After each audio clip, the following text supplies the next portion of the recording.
going on, guys? Man Cave here, and I know I said there was going to be a build series on the Cross RC 6x6.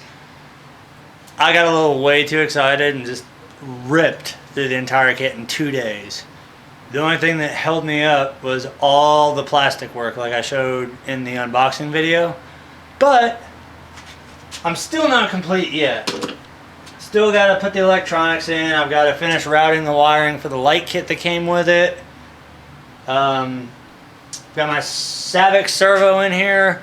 Still got to, like I said, power up basically everything and get the servo horn set since it is chassis mounted steering. Pretty much I've got to do all the electronic work, but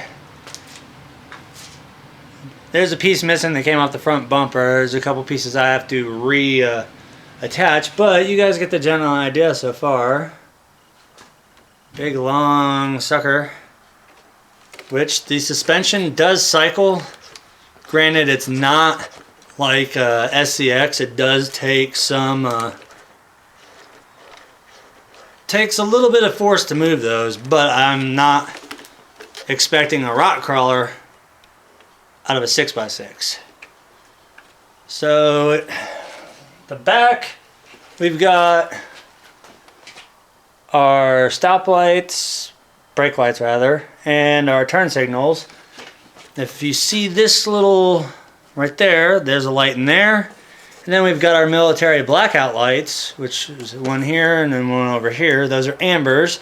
And then underneath, we've got two white driving lights. One here, and the chassis underneath, let me flip it so you guys can get a better view. I gotta hold this at a weird angle. I know the lighting's probably really terrible on this, but there we go, if I can kind of get that to shine. The rear going to our middle output, up to our transmission, up to the front end. Now the body has a weird mounting system. It's definitely different. The front of the cab, I'll show you guys. I had to do a little bit of work to the actual pieces that hold this down because they were way too tight. But the cab is designed to tilt forward, which is doing. The only problem is the pieces that you use to bolt to the frame. If you don't put enough, I've been using Ambroid Pro Weld, and I used half a bottle just putting this thing together, on top of using two different types of super glue. I have my standard Loctite super glue, which probably locked itself tight, which it always does, but no, it's still good. So there's two little, basically, it's square on one end, comes down to a curved end at the bottom, which allows the cab to rotate for access to battery, electronics, because your electronics tray, I might have to actually take you guys off the tripod to show you the rest of this and point out some details here and there, so bear with me for 1 second. And yes, been riding all day, so it's been a long day. Let me take you guys off the tripod and bring you around to my world here real quick. Okay, now we can see easily that the cab comes up. You see these tabs right here? There's one there and one over there. See those black brackets right there? Those brackets are what the cab comes down into. And then you push down on it and it locks it into place. But here's the weak point.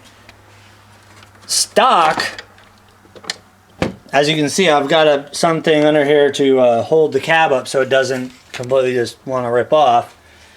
These brackets stock are too narrow to accept that wide of a gauge of styrene, or ABS plastic, because as you can see, this little ridge, this tang, if you will, has to clear that plastic piece, and this notch sits down inside of that groove. What I had to do is I had to take an X-Acto knife and keep chiseling away little by little to to get that in there to where it smoothly opens and closes, yet it's still firmly shut when you close it. Now, the other problem is right there. See that? That piece sliding out? That is what I was talking about. That is the other piece that mounts the body together. And that's come off on me twice now. And that's even been super glued. So, gonna have to super glue it one last time, hopefully. And then, where is it? We've got our box top for the electronics, so everything's nice and concealed underneath there. Here's the bumper piece. I'm thinking to get full cab articulation, they give you this little piece here that's got a rubber. Yeah, this is rubber. Pintle hitch, I guess. But it just doesn't look right, because you can't really rotate the cab up far enough. So I'm thinking about just super gluing this bumper back on and leaving it at that.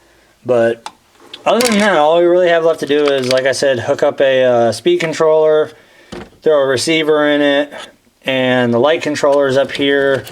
Might have to jack with that a little bit because everything is in Chinese writing. But they do give you a international, I'd say, routing chart. So like J1, J2, J3, all the way to J8.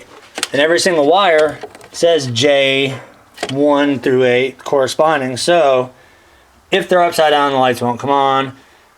If they're correct, which I put in positive side down, which I don't know if that's going to be any help, because right there would be the instruction telling you, hey, red wire up or red wire down. I'd imagine it'd be red wire up. But basically, I'm going to use an AX2, or AX3 rather. AX3 radio system and receiver. I'm going to drill a little hole in the top here so the antenna can come through. But it's basically just going to be a 2-channel radio for the motor, the steering, and then I'm going to hook the lights into just the battery port, which I don't have one laying around, so you guys are going to take a little trip with me over here to the nasty ass workbench. Now you see why I built the rig over there. Alright, one of my...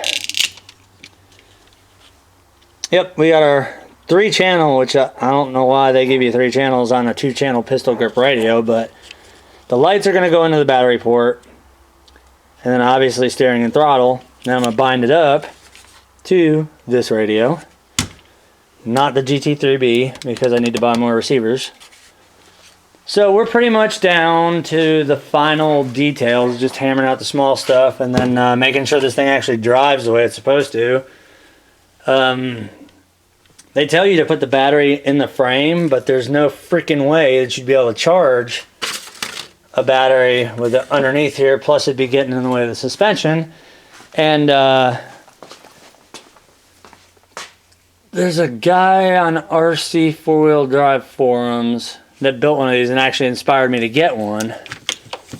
I'm going to take one of my, this is for the Honey Badger, so I'll take this one. 2-cell 20C 5000 hard case. And what we're going to do is we're just going to simply modify the bed back here. I'm going to make a little styrene, basically a little styrene battery box back here. It's going to be covered but drilled so it's removable, and it's going to hide that brick of a battery there versus having it stick underneath the chassis and having have my charger right here with the balance lead up in there. I thought about taking off one of these toolbox things here and just stick mounting the battery underneath it to make it look like it, because it's pretty scale looking sitting like that. But like I said, just the small little details left to do. It's been a super fun and to this date the most challenging rig that I've built yet. So with that being said, I want to keep this under the 10-minute video, or at the 10-minute mark. So thanks for watching. Hope y'all enjoyed. As always, rate, comment, subscribe, share. Smack that like button for seeing a military 6x6. that's going to be put to use out in the trails. And we'll catch you next time. Later, guys.